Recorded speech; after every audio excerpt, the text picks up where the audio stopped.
tunapenda uhuru wa maoni, tunapenda siasa ya Tanzania iwe siasa safi. Hichi ni kituo cha kupiga kura.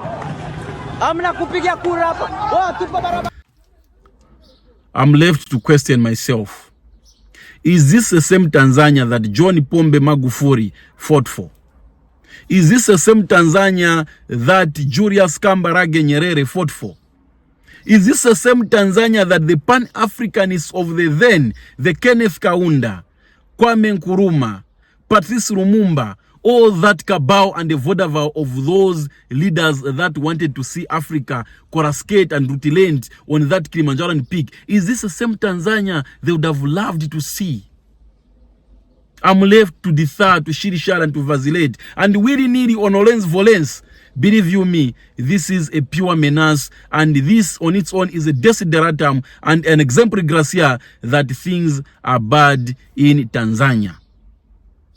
We've all known Tanzania to be an economic hub. We've known Tanzania to be a linkage to a lot of countries around Southern Africa. But seeing Tanzania in such a dystopia, in such a state of apocalypse, is really, really diabolical and unacceptable. We can do better. And I'm left now to ask myself, the facets of democracy, are they at play? Rule of the people, for the people, by the people. Is it being applicable here? The answer is no. Had it been applied in this case, surely the people of Tanzania would have been given a leader that they've wanted to have. The people of Tanzania have gone through the ballot to vote for the person that they would want to lead them through this thoroughfare of politics, but have been denied a chance. And what do you get? These are the results. Tanzania has turned into a serious kamikaze of the famous World War of Hiroshima and Nagasaki. The people have decided, but because of somebody's hunger to satiate their political egos and political ambitions and political bellies, they've denied the people of Tanzania an opportunity to have a leader of their choice. Now look at the distortion that is happening in Tanzania. The infrastructural loss, the lives that are being lost in Tanzania. Who is going to cover up for that? We can do better. Let us not do politics of jiggery pokery, politics of scoundaggery, politics of mendacilloquence, politics of chicanery. We can do better. We can do better. That is politics of the antiquated and archaic ways where people fight. Look at other countries. Look at Zambia.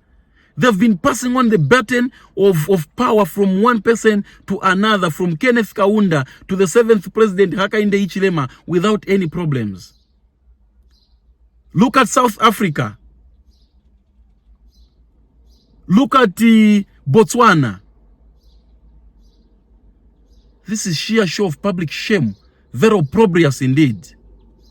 And we have to say kabudo rejectamenta. We have to say no to such kind of leadership. This is not an Africa that we need. We are fighting tooth and nail to ensure that Africans are conglomerated and juxtaposed on that piazza where they can work together and have a united Africa. But having such a leadership, we are doomed. We are doomed. We can do better. We can pull up our stockings and lead in the most diaphanous way and manner. Operate under the best modus operandi and have a very good modus vivendi of the people.